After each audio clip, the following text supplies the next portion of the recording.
existe muita história, muito papo e muita coisa interessante sobre os deuses hindus, né? E até mesmo eu queria entender se existe alguma história sobre a criação deles, porque Deus é difícil falar porque Deus não se cria, ele já existe, né? Mas se existe também algum papo sobre criação de deuses hindus, como é que funciona, como é que é a visão do hinduísmo com relação aos deuses que compõem? Cara, então, é engraçado que é muito comum nas tradições hindus dizer assim, o aparecimento do Deus tal. Aham, Porque existir, ele sempre existiu, mas em algum momento ele aparece. certo. Sacou? Sim. Porque isso, como é que ele é um Deus, ele, né? Então ele aparece. E também a gente tem esse, quando um mestre vem a falecer, né? A gente fala assim, ele abandonou o corpo, ou ele desapareceu. Porque ele Caraca, que sempre interessante. existiu. Ele é uma alma eterna, né? Então ele Interessante. não desapareceu. Mas a gente vai ter várias histórias. Como o hinduísmo é esse guarda-chuva, né, que eu falei, com várias tradições, as divindades vão ter muitas histórias explicando os seus nascimentos, contando as suas peripécias e aventuras, e, enfim, as suas curtições pelo universo, sabe? Sei. E toda essa mitologia que vai trazer um significado por detrás. É super interessante Então, todas elas, né? Sim, sim, porque o que acontece? Você tem um corpo filosófico que a tradição vai dizer, olha, velho, isso aqui não é para todo mundo, porque brother, é filosofia. É prático, vai te fazer mudar a visão da sua vida prática, mas tem uma parada ali de quebrar a cabeça, sabe? De filosofia. Você tem que estar disposto a filosofar. E não são todas as pessoas que estão, às vezes, com disposição ou preparadas para aquilo. Criança, por exemplo, por mais inteligente que ela seja, é difícil você explicar filosofia para uma criança. E aí vem os Puranas. Os Puranas são esses textos do hinduísmo que vão contar essas histórias dos deuses. Mas eles não vão contar a história dos deuses para entreter a galera, sabe? Eles vão contar a história dos deuses para ensinar essa filosofia através da história. Legal. Então você fica preso naquela história, porque aí tem um vilão, tem um mocinho, tem uma aventura, tem uma guerra, tem uma batalha, tem um problema para ser solucionado. São histórias assim fabulosas, né? Mas que elas têm significado por detrás.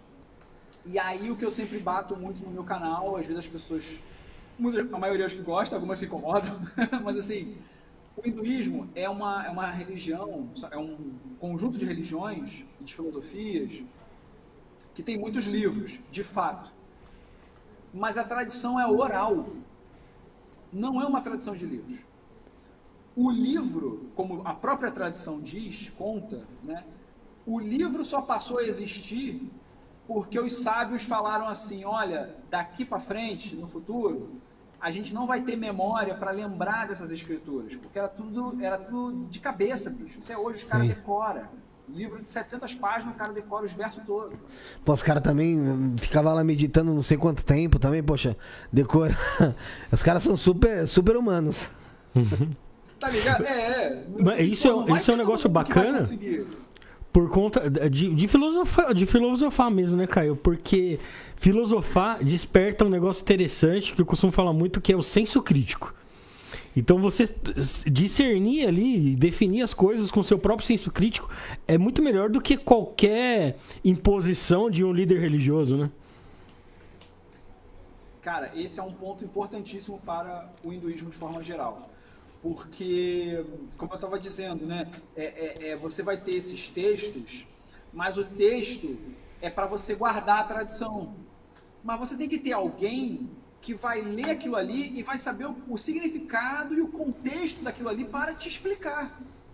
Então é claro que se você quiser conhecer o hinduísmo de forma superficial, vai ter algum livro aqui, algum livro acolá, que é bom, é interessante. Mas se você quiser viver o hinduísmo na prática, você tem que ouvir de alguém. Seja de um professor, seja de um mestre, seja de um amigo que já está há mais tempo e você vai escutar. Você tem que ouvir de alguém. E aí é uma tradição oral. Tem um ditado que fala assim, do hinduísmo, fala assim, uma vela não se acende sozinha. Ela precisa de outra vela para ser acesa. Então você precisa de uma outra pessoa que vem e te ajuda a adentrar nesse conhecimento. E esse conhecimento, esses textos filosóficos, que são os mais, às vezes, mais cabeçudos, né? Olha que interessante, Rafael, como você falou. Eles são todos em diálogo, tá? Ou seja, você tem alguém numa posição de professor ou de mestre dialogando com os alunos ou com um aluno.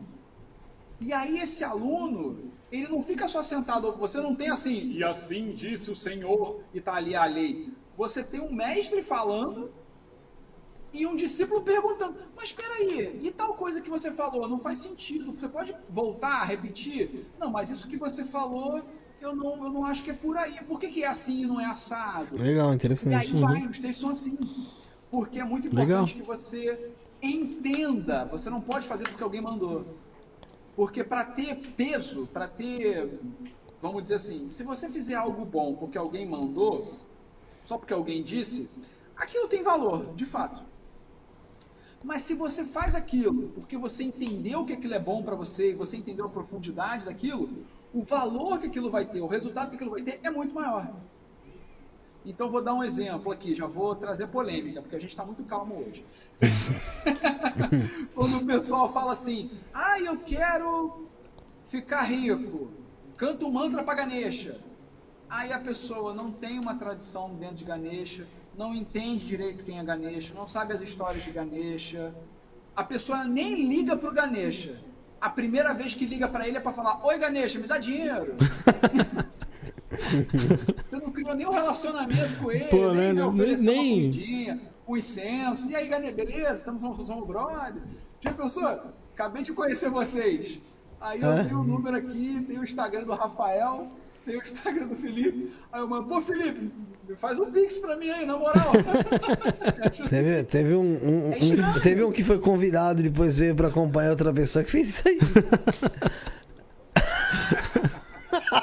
É raro, mas acontece. Assim, brincadeiras à parte, né? Essa coisa com as divindades, a gente tem que criar um relacionamento com a divindade, uma intimidade. Claro, se você pedir para Ganesha, os deuses indianos de uma forma geral, alguns não, mas esses mais famosos que a gente vê na internet, eles são benevolentes, né? Eles se você oferecer alguma coisa errada num ritual, ele não vai fazer você tropeçar e bater a cabeça no chão. Mas assim, se você quer realmente uma profundidade com aquela divindade, com aquele simbolismo, com aquela tradição, você tem que fazer por onde? E profundidade quer dizer dedicação e tempo.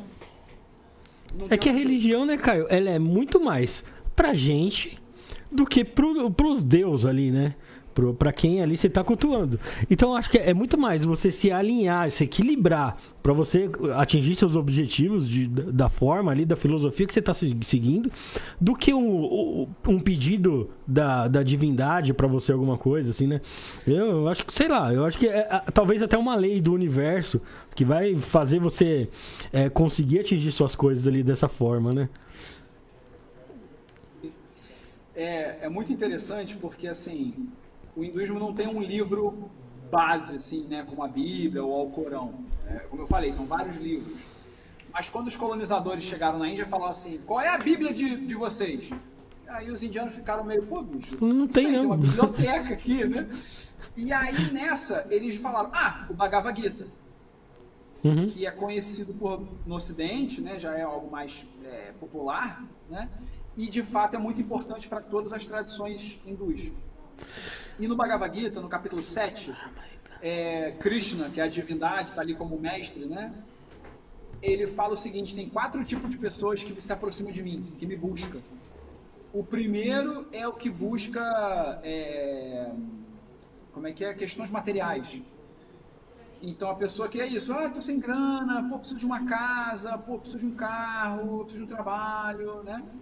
O segundo é o aflito. Eu tô com uma doença, pelo amor de Deus, me ajuda a me curar. Aconteceu uma coisa horrível com a minha mãe, me ajuda. Tô numa tragédia e tal, por favor, Deus.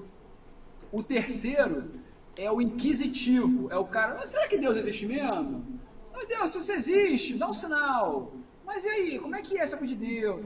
É a pessoa que pergunta. E o quarto é o sábio, né? E aí é muito interessante, isso é no capítulo 7, verso 16.